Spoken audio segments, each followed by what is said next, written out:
Hi. TAIGA from Pittsburgh Modular is probably what you'd get if Bob Moog and Don Buchla decided to get together and collaborate to design a synth sometime in the early 70s. It has a mini-Moog-like set of 3 oscillators and filter, though not a ladder filter, but rather a multi-mode SVF. But also has a Buchla-like wave folder per oscillator and a plucky low-pass gate-like circuit. TAIGA is also a semi-modular synth, so you can play it without patching a single cable, but you can rewire its modules to create a totally different new signal path, or hook up one or more of its modules separately to other modular gear.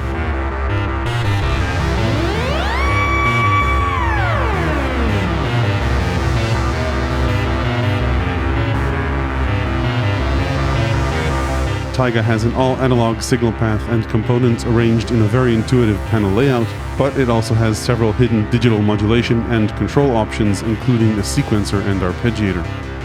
In this video, I'll take a detailed look and listen to its sounds and capabilities, and wrap up with pros and cons at the end. Before I start, a quick disclosure: Pittsburgh Modular sent this pre-production unit to me at no cost. However, they have no say over the content of this video and don't get to see it before it's published. This channel is funded mainly by viewers who subscribe to exclusive content and book updates on Patreon, including several exclusive multi-sampled sounds from this synth, YouTube Premium and ads, and price check affiliate links in the description, which help the channel regardless of the product you choose to buy. Okay, let's start with an overview. TAIGA comes in this enclosure along with an external wall wart power supply, but you can also take it out and mount it in a Eurorack case. It's similar in size to Moog's line of semi-modular synths. This unit also came with 2 sets of cables, but I typically prefer to use 90-degree cables so they don't get in the way, especially with the patch bay being in the front of the synth. The advantage of having the patch points on the bottom, as opposed to, say, clustered on the right on some other synths, is that the inputs and outputs of each module are more or less directly under the module itself, so they're fairly easy to locate. The build seems very good, with no wobble in the knobs. They feel quite sturdy, though TAIGA packs quite a few knobs into this form factor, so you do need to be mindful with how you approach some of the knobs, or you might hit an adjacent knob and turn it accidentally. In terms of modules or components on the synth, from left to right, you've got a digital control module, which includes a sequencer, arpeggiator, MIDI to CV module, and a few other surprises like support for a 2-note paraphonic mode, a random pattern generator, a clocked synced digital LFO, and decay envelope. It comes with a little dongle if you want to hook it up to 5-pin MIDI. Then you've got 3 oscillator/wave folder combo modules, which are identical except for the tuning ranges of the knobs. Then, unless you rewire the synth using the patch bay, audio is fed into a 12 dB per octave multi-mode low-pass, bandpass, and high-pass filter. Then audio is handed off to the dynamics circuit, which can be either in VCA mode or one of 2 low-pass gate modes. Low-pass gate mode adds a resonant filter to the VCA, which reduces harmonics as it closes down, and it also has a configurable decay or pluck or response envelope. Finally, at the end of the totally reroutable signal chain is a monophonic analog bucket brigade delay circuit. In terms of modulation, you've got an on-panel dual rate LFO, 2 ADSR envelopes, and an additional decay envelope and clock syncable LFO in the control module. There are a few extra goodies in here. Beside that, the patch bay also has a sample and hold circuit and a simple unity gain mixer/splitter circuit, both modules with no physical controls, just accessible on the patch bay. A bit about the labeling on the panel. Module names are in white, as are outputs and main knob functions. Inputs are labeled in green, and the clock I/O module is both input and output, so there's a little green eye here. Default or normalized routings are also labeled in green, so for example, the LFO is normaled to shape CV,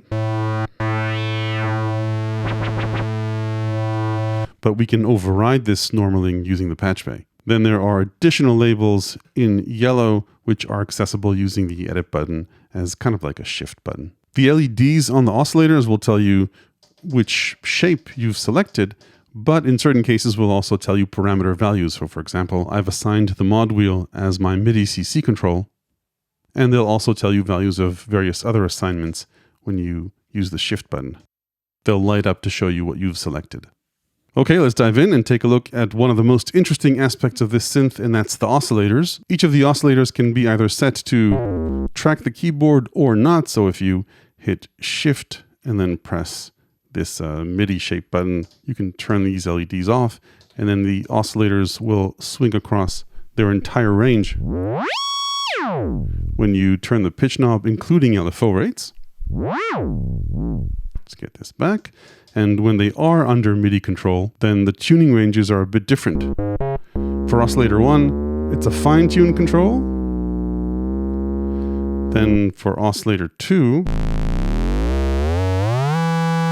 it's got about an octave range up and down. And for oscillator 3, you've got 2 octaves up and down.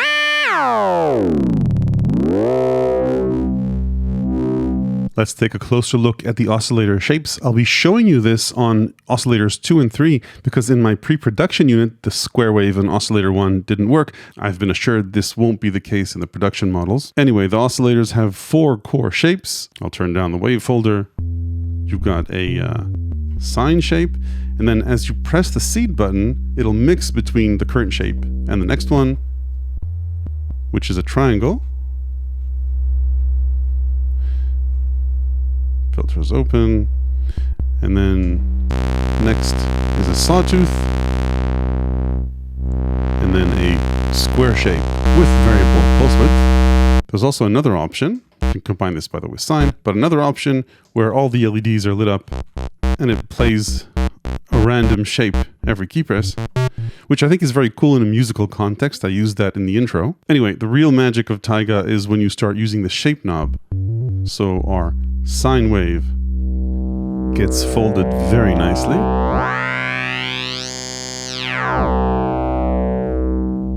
Same for the combination of any 2 waves. And of course the triangle waveform. So each wave shape gets folded really nicely, but a bit differently. Then with the sawtooth,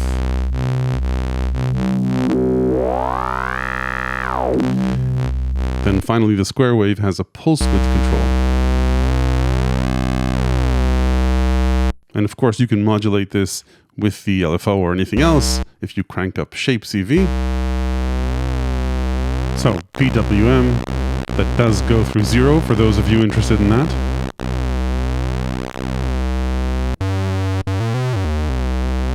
As you mix and match between these different oscillator shapes, you get very interesting tones.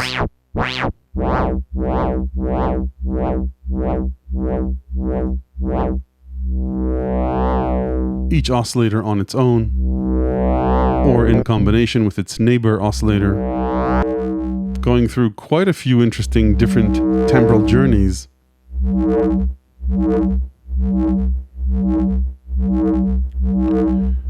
When pairing a shape with the pulse width waveform, you get an interesting combination of wave folding and pulse width modulation.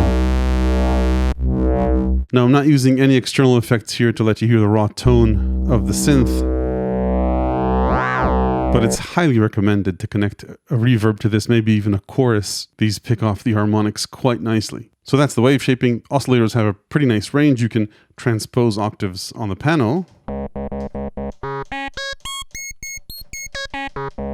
as well as, of course, with an external keyboard.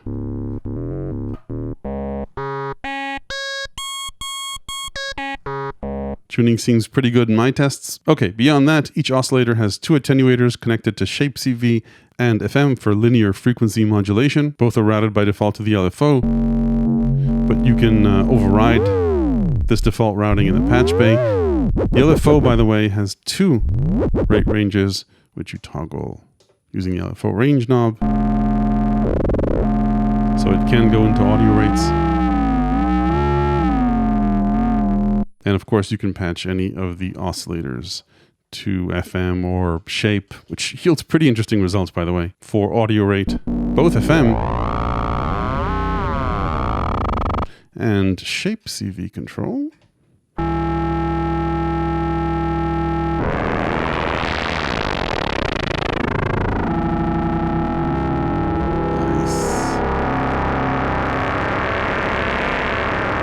This is the kind of analog madness you can get away with here. Each of the oscillators also has a sync option, but you can only access that on the patch bay.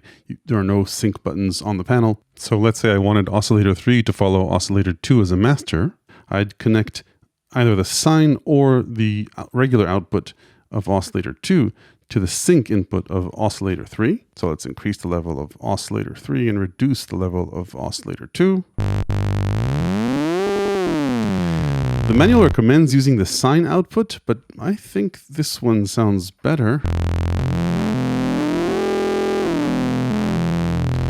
It's just that using the regular output is susceptible to whatever the shape control is doing.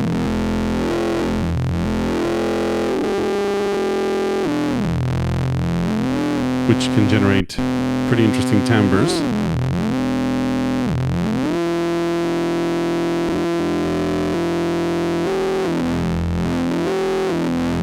So either would work, just make sure that the frequency of the following oscillator is higher than the master. A bit more about the oscillators. There's a global glide control for all three. There's no legato portamento mode, so it's either on or off regardless of whether you play legato or not. And I mentioned this earlier, each of the oscillators can go into low rates. I'll take oscillator 3 out of the mixer and disconnect it from keyboard control. So we're not hearing it anymore, but I can tune it all the way down and then say patch the output of oscillator 3 to, let's say, the filter cutoff control. So let's say if I turn the filter down, crank resonance up a bit, and increase the attenuator here, I can get LFO shapes, especially with wave shaping, that you just can't get with a normal LFO.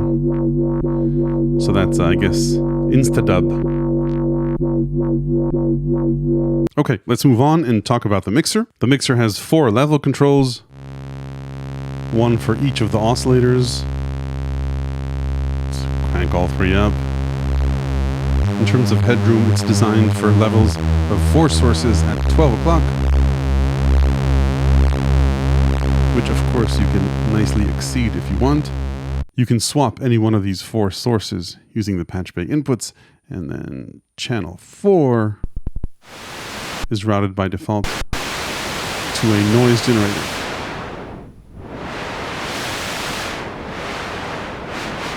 There's actually a 5th source connected to the mixer, the Preamp module, a high-gain soft clipping overdrive.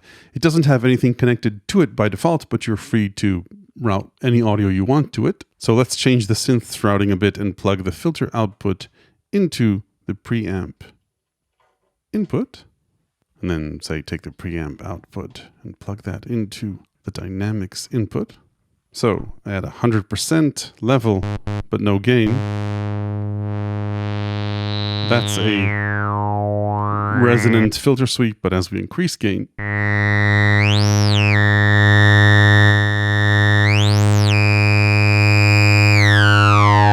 get a nice screaming distortion.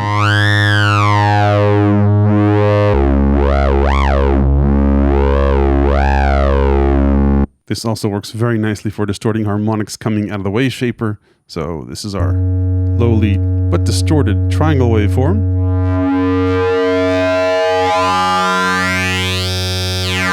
So a really nice distortion. Let's try the sawtooth.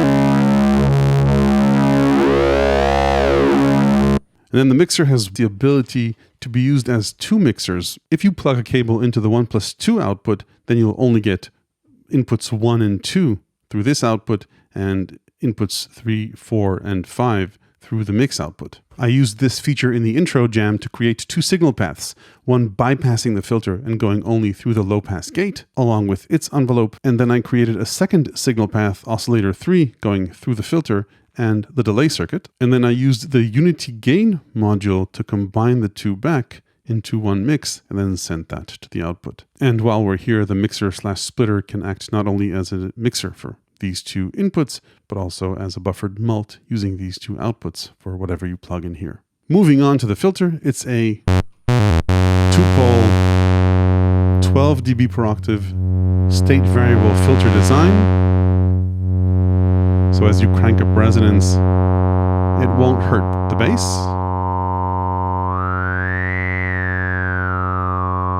Resonance doesn't self-oscillate, so if I turn this down, then you won't get any oscillation. But the minute you give it something to latch on to, then it does pretty nicely.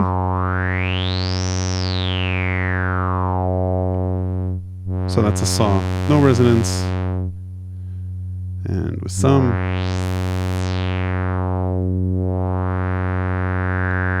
and at maximum.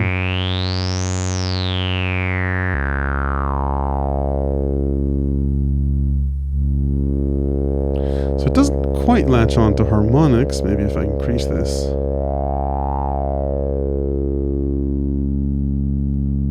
Now this isn't just a low pass filter. It has band pass, high pass, and combo modes. So this is low pass and band pass. Then just band pass. And then band pass, high pass, only high pass.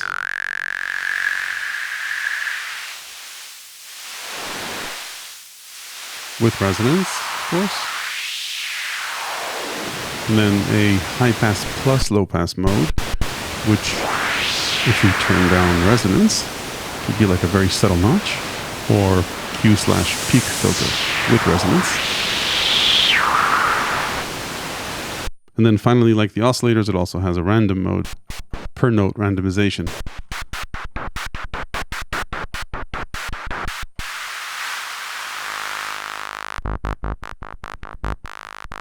Let's go back to low pass. The filter has two control inputs and attenuator and attenuverter control for the two inputs. The first, by default, connected to the LFO,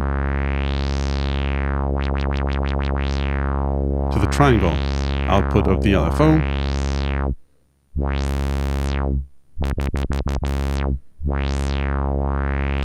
and the second connected to ADSR envelope 1. So say if we put this positive. One thing about the envelopes, they can be snappy if you want, but you need to find the spot very, very carefully at the beginning of the knob's motion. The second you turn the knob just a bit beyond the very lowest level, the envelopes start getting long, so the knob response here is pretty logarithmic.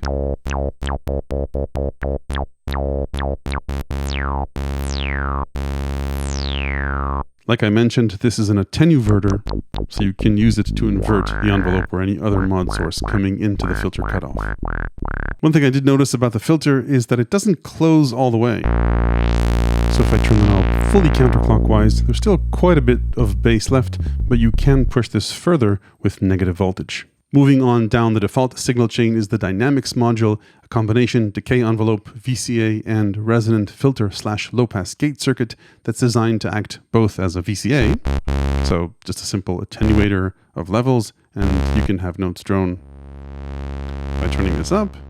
But by default, it's a simple VCA. And if I put it in one of the low pass gate modes, and I've got sustain turned all the way down. So in VCA mode, they'll just make a click, but in the low pass gate modes, depending on the value of the response decay knob, it'll create a pluck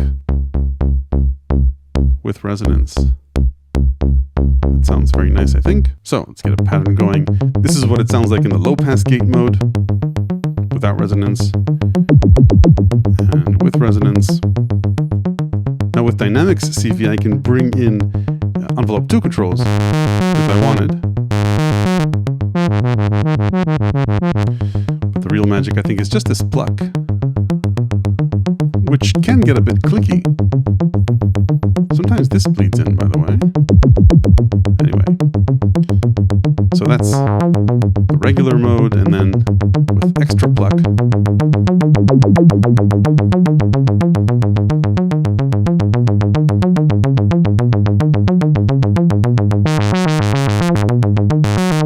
And of course,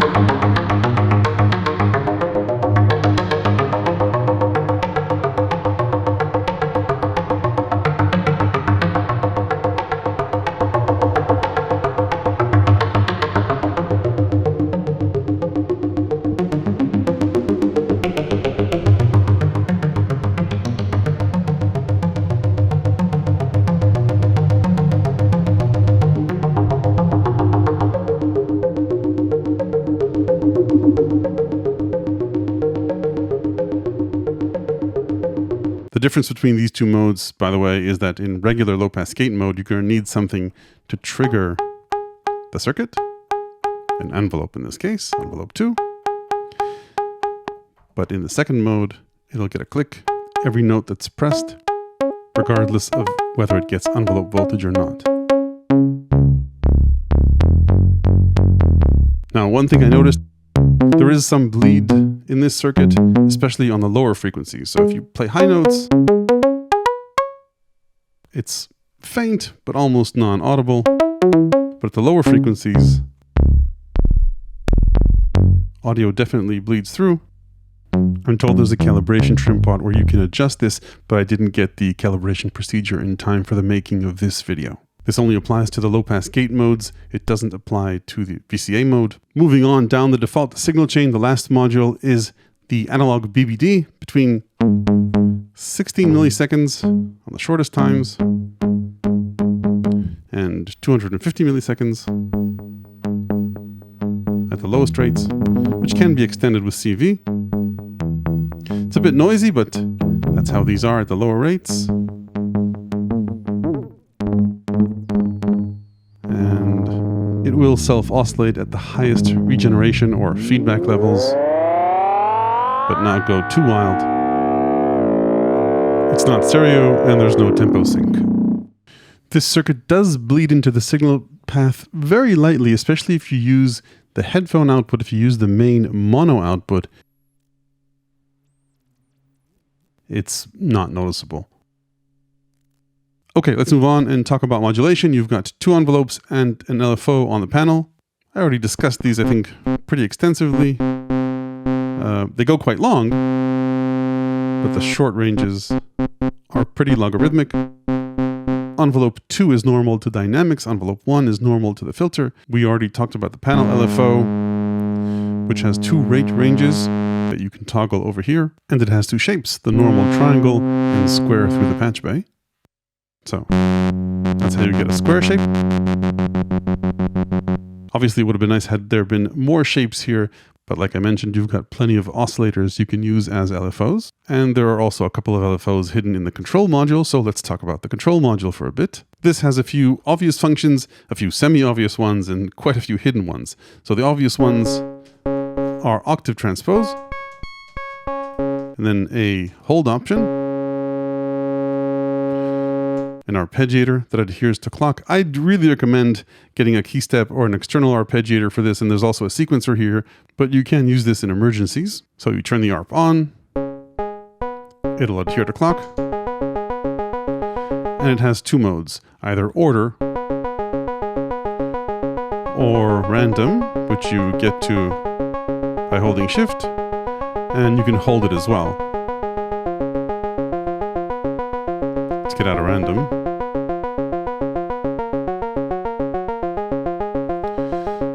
Then it's got a few slightly more hidden functions. So if you hit hold and then shift and hold, transpose, you can transpose the pattern. And then shift an octave will go across multiple octaves or randomly. You can see the mode change here. And a couple of extra hidden functions. There's a gate length control.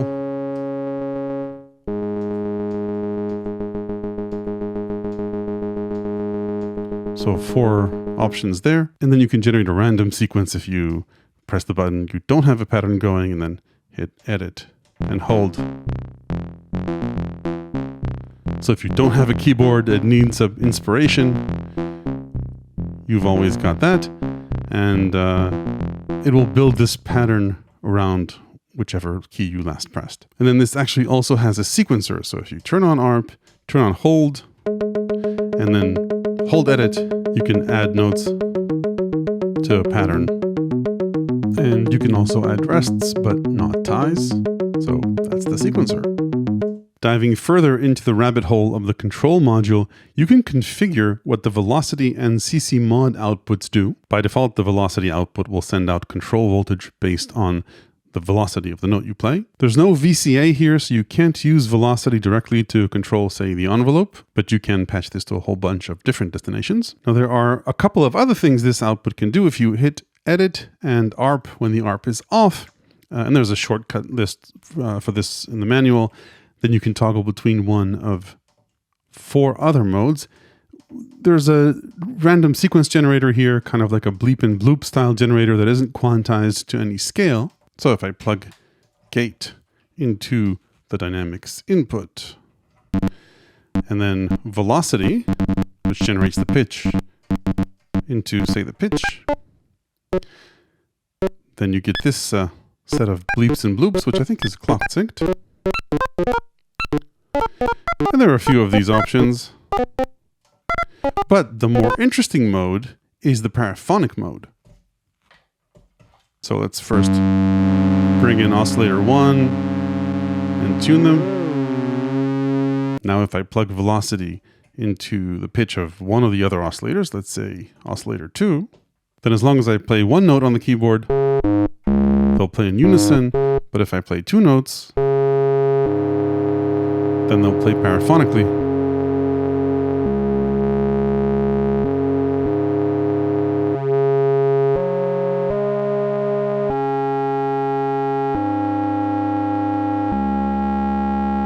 And yes, I asked, unfortunately, there's no way to play 3 notes. There's no third output that will deliver the CV this is designed to take. I don't know if they can add that, maybe use the pitch output for a third oscillator. But if they do that, certain marketing departments will call this a polyphonic synth. Aside from the velocity output, the CC/mod output can also be configured to do 4 different things based on any MIDI CC you send it. So just either simple assigned voltages, clock synced triangle LFO, decay envelope, and slightly slewed random voltages. Before we head out to the pros and cons, let's give some love to the sample and hold module. This samples whatever voltage is coming in through here at the rate of whatever's coming in through here, normaled by default to noise and to the clock. So essentially by default, it's kind of like a random LFO if we don't swap out these sources. So let's say connected to pitch. So creates randomness based on the clock. And you can check out my book for a whole bunch of sample and hold shenanigans. Okay, let's talk about the pros and cons of TAIGA. On the pros side, there are a few things. In my opinion, what really makes TAIGA stand out is the character of the oscillator/wave folder trio, what they can do when you layer them, when you combine them, when you use 1 or 2 of them as LFOs, and then the character of the dynamics circuit. Pittsburgh Modular have been spending the past several years iterating on both these concepts, and the result, I think, sounds really good. In terms of analog alternatives, I'm not sure there's anything that competes with this at this price point or even higher in terms of a standalone synth. Obviously, you can create your own in a Eurorack system, and there are digital alternatives, and in the analog domain, the affordable single oscillator East Beast and West Pest, also from Pittsburgh Modular and Create Audio, have more limited versions of what's available here, but still very similar timbres. Sound character aside, further on the pros, the layout is super easy to understand. Yes, there are quite a few hidden features in the control module, but I view those more as a bonus that they're there as opposed to a burden. Yes, you'll probably need the manual to use them the first few times, but certainly better that they're there than not. Finally, on the pros are the 60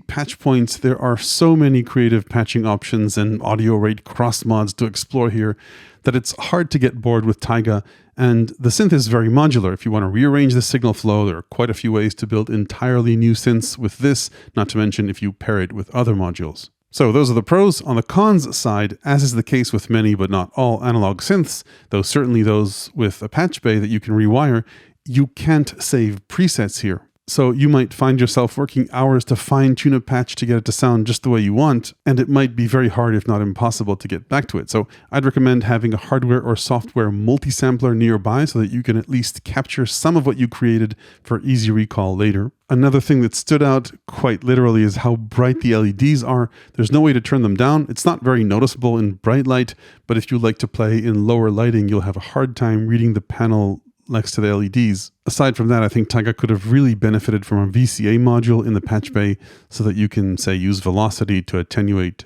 envelopes or envelopes to control mod depth. Obviously, that can be solved by pairing it with an external VCA module. Other cons, I mentioned this earlier, there are so many controls, you might accidentally touch one when you're fiddling with the other. And regarding the envelopes, it's pretty hard physically to dial in snappy values. Finally, for the cons, I had a few issues with Oscillator 1, which hopefully are related just to this being a pre-production module, both the square wave not working, and a bit of rare but noticeable stuttering on Oscillator 1. And then the filter not closing all the way, and a bit of bleed with the dynamics circuit in low-pass gate modes and the delay. I don't think these are very noticeable when you're actually playing it, so it's up to you whether you're sensitive to this or not. So despite the cons, like I mentioned earlier, I'm not familiar with an analog synth that can go where TAIGA does, especially combining multiple great sounding oscillators with a natural sounding percussive low-pass gate circuit, making it, I think, a very interesting and unique synth that I'll happily come back to. If you want to try out some of its sounds at home, I'll post a few multi-samples on my Patreon, and if you like the insights in this video, there are plenty more in my ever-expanding book of electronic music ideas, tips, and tricks, available to the people who support this channel on Patreon. Hit like if this was useful, ring the YouTube bell below if you want to make sure you don't miss the next one. Thanks for watching.